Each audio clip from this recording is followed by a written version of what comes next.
So guys, जैसा कि आप सभी को बहुत अच्छे से पता होगा कि इंडियन मार्केट जो है वो लगभग 400 सीसी 500 सीसी कैटेगरी में काफ़ी ज़्यादा अपग्रेड हो रहा है। अब कावासाकी के पास अगर मैं देखूं तो निंजा 500 तो ऑलरेडी इंडियन मार्केट के अंदर आती है, बट अगर इसके कंपटीशन के बारे में बात की जाए लाइक एप्रिलिया की 21457, केटीएम ड्यूक 390 और उसी के साथ MT-03 जैसी बाइक जो है वो इंडियन मार्केट के अंदर ऑलरेडी अवेलेबल है।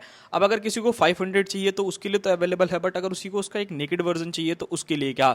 तो फाइनली कावासाकी की निंजा 500 भी जो है वो बहुत जल्द आने वाली है इंडियन मार्केट के अंदर, जो कि बहुत ही ज़्यादा ज़बरदस्त धमाल मचाने वाली है। चाहे मैं किसी भी चीज़ के बारे में बात करूँ, लुक्स एंड डिज़ाइन के बारे में बात करूँ, फीचर्स के बारे में बात करूँ, और भी बहुत सारी चीज़ें हैं। तो चलिए बात करते हैं कावासाकी की Z500 के बारे में। सबसे पहले लुक्स एंड डिज़ाइन के बारे में बात करूँ तो ये एक बाइक जो है वो पूरी तरीके से जो आपकी 500 आती है ना, उसी का एक नेकेड वर्जन रहने वाला है। मतलब फ्रंट में आप लोगों को छोटी सी हेडलाइट्स देखने को मिलने वाली है, और रियर पोर्शन से तो ये ऑलमोस्ट बिल्कुल सेम टू सेम लगेगी। साइड प्रोफाइल से अगर आप चेकआउट करोगे तो वो भी बिल्कुल सेम लगने वाली है।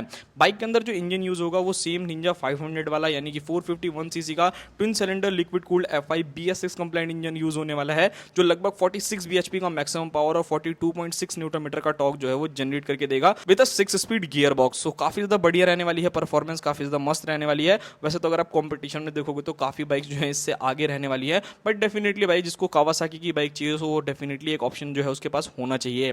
बात करी जाए फीचर्स के बारे में तो काफी ज्यादा ठीक ठाक से फीचर्स जो है वो इस बाइक के अंदर आने वाले हैं। लाइक सबसे पहले स्लीपर क्लच, बाइक में dual channel ABS, split seat, 14 litre का fuel tank, digital meter, hazard light और ऑल LED सेटअप जो है वो इस बाइक के अंदर आएगा। सो यहाँ पर अगर मैं बात करता हूँ फीचर वाइज तो आप लोगों को ऑलमोस्ट जितने भी आपके रिक्वायरमेंट वाले फीचर है ना वो तो आपको इस बाइक के अंदर मिलने ही वाले हैं।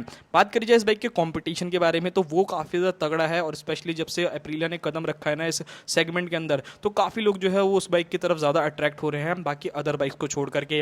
लाइक यहाँ पर आपको कॉम्पिटिशन में MT-03, KTM की ड्यूक 390 जो जनरेशन 3 है, RTR 310 और टुआनो 457 जैसे मेजर कॉम्पिटिटर रहने वाले हैं इस मार्केट के अंदर। बाकी आपकी क्या ओपिनियन है, निंजा 500 क्या इन बाइक से कंपटीशन कर पाएगी या फिर नहीं कर पाएगी, वो आप मुझे ज़रूर कमेंट बॉक्स में बताइएगा।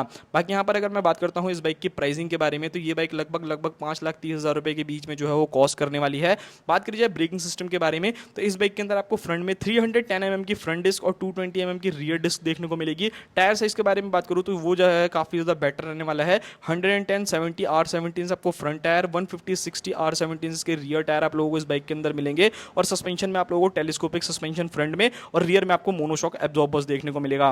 वैसे तो मेरे को ऐसा लगता है कि भाई कावासाकी वालों को थोड़ा सा अपडेट करना चाहिए। मतलब इनकी सुपर बाइक्स तो दबा के अपडेट हो जाती हैं, बट नीचे की जो छोटी बाइक्स है ना यानी एंट्री लेवल वाली बाइक वो उतना ज़्यादा अपडेट नहीं हो पाती। तो मुझे ऐसा लगता है कि भाई इन्हें अपग्रेड जो है वो करना चाहिए, कुछ एक्स्ट्रा फीचर्स जो है वो एड ऑन करने चाहिए। बिकॉज अगर मैं बात करता हूँ MT-03, ड्यूक 390, RTR 310 या फिर टुआनो 457 के बारे में तो इन सारी ही बाइक्स के अंदर आप लोगों को जो है डेफिनेटली टेलीस्कोपिक की जगह USD सस्पेंशन ही देखने को मिलते हैं।